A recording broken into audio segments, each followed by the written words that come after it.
Hello guys, today we will study the economic chapter 4 NCERT class 9th food security in India topic who are food insecure. Okay, so far we have seen what is the food security and why there is need of food security, and now we will understand who are food insecure. Okay, in previous our previous classes we have already seen कि जब भी problems आती है food security के नाम की या food की कमी की होती है तो सबसे ज़्यादा अफेक्टेड कौन होते हैं? Poor class family. Okay, although large section of people suffer from a food and nutrition insecurity in India, the most affected groups are landless people with little or no land to depend upon traditional artisans, provides of traditional services, petty self-employed workers and destitutes including beggar. Okay, what it seeing कि जब भी food security की बात आती है या food की कमी की बात आती है, ऑल्दो सब लोग सफ़र तो करते हैं फूड की और न्यूट्रिशन की, लेकिन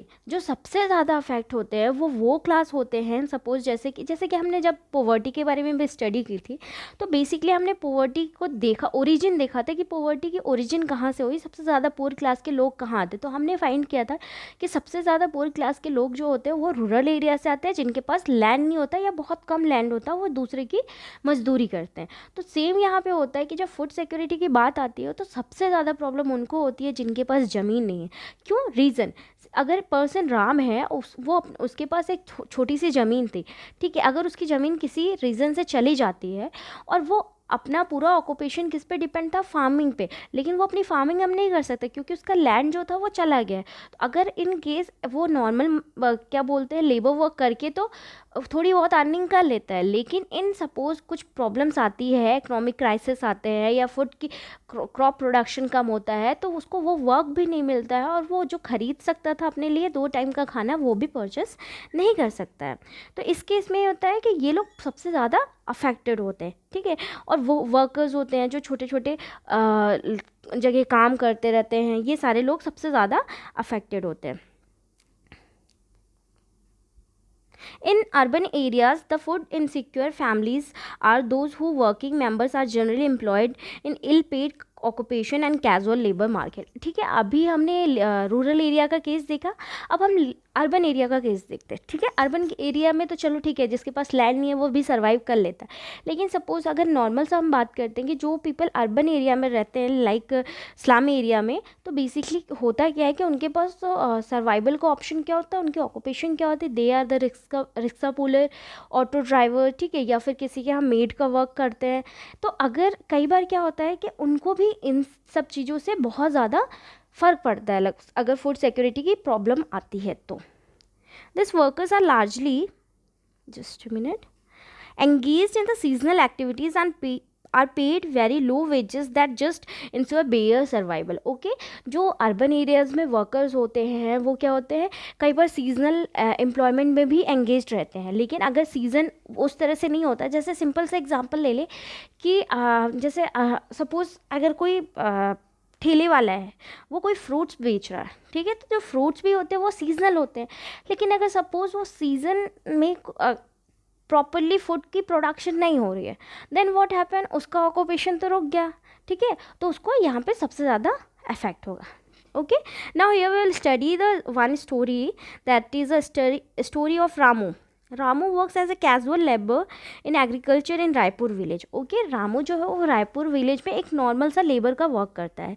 his eldest son Somu, who is 10 years old, also works as a pali to look after the cattle of sarpanch of the village Satpal Singh. Okay, बोलते हैं कि उसका एक जो छोटा बेटा है रामू का, वो सोमू नाम है, जो 10 साल का है, वो सरपंच के यहाँ काम करता है. सरपंच का नाम क्या है? Satpal Singh. Somu is employed for the whole year by the sarpanch and is paid a sum of ₹1000 for this work. Okay, Somu सोमू है उसको पूरे साल काम करना पड़ता है सरपंच के यहाँ, और वहाँ पे काम करने के बाद उसको कितनी मनी मिलती है? ₹1000. Ramu are the 3 more sons. Ramu has a 3 more sons and 2 daughters, but they are too young to work on the field. Okay, Ramu के क्या बोल रहे 3 और बच्चे हैं, ठीक है, और 2 डॉटर भी, मीन्स 3 और लड़के हैं और 2 डॉटर भी, लेकिन वो सब बहुत छोटे हैं, वो काम नहीं कर सकते. His wife Sunhari is also part time working as a house cleaner for the livestock, removing and managing cow dung. Okay, जो उसकी वाइफ है वो भी पार्ट टाइम वर्क करती, पूरा टाइम तो नहीं कर पाती, दूसरे के यहाँ जाके, जैसे विलेज में क्या होता है, काउ डंग को रिमूव करना, क्लीनिंग करना, ये सारा काम करती है। She gets half liter milk and some cooked food along with the vegetable for her daily work. Okay, जहाँ पे वो काम करने जाती है, कई बार आपने भी देखा होगा कि अगर आपके घर में मेड आती है तो कई बार खाना एक्स्ट्रा बन जाता है या फिर कोई चीज़ हमारे यहाँ आती है तो हम क्या करते हैं, वो चीज़ें मेड को दे देते हैं। तो सेम यहाँ पे सुनहरी के साथ हो रहा था कि जब वो किसी के घर में काम करने जाती थी तो वहाँ पे उसको डेली हाफ लीटर मिल्क मिलता था। एज ये रूरल एरिया की बात होती तो रूरल में मिल्क तो अवेलेबल ईजिली होता है और उसे कुछ वेजिटेबल मिल रहे थे। Besides she also works in the field along with her husband in busy season and supplements his earning. Okay, अगर कोई सीजनल वर्क आता था, जैसे कि फार्मिंग के टाइम का रेनी सीज़न हो गया तो राइस की एक्टिविटी हो गई, ठीक है, एंड विंटर सीज़न हो गया तो वीट की ऑक्यूपेशन के लिए वो अपना काम करते थे, ठीक है। तो वो अपने उस टाइम पे क्या करते थे, जो उनका डेली का वर्क था उस सुनहरी का, वो उसको सब्स्टिट्यूट कर देती थे। Besides he also works in the field along with her. Okay, agriculture being a seasonal activity employs Ramu only during the time of sowing, transplanting and harvesting. Okay, agriculture activities जो रामू के लिए थी वो क्या थी,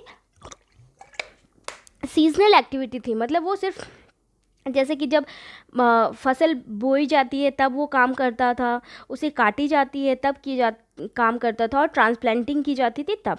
ही remains unemployed for about 4 months during the period of plant consolidated and maturing in a year. Okay, आप normally अगर देखते हो कि इंडिया में जो फार्मिंग का पैटर्न है वो जनरली जो हम देखते हैं कि जो समर सीज़न होता है अप्रैल टू जून, ये क्या होता है, क्लोज होता है, ठीक है।